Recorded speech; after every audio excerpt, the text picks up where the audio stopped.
Hi, my name's Kathy Wise and I'm teaching the Intarsia class at Marc School of Woodworking. This class we're doing a snowy owl. It's sort of a complex pattern, but several of the students have been here before and the ones that haven't are catching on real quick. We're doing the whole bird out of aspen with the eyes yellow heart and ebony.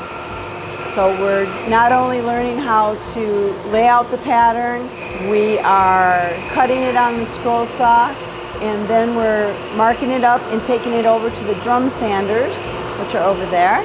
And we're shaping each piece, then gluing it all back together with a backer board, and then finishing it up with a nice finish.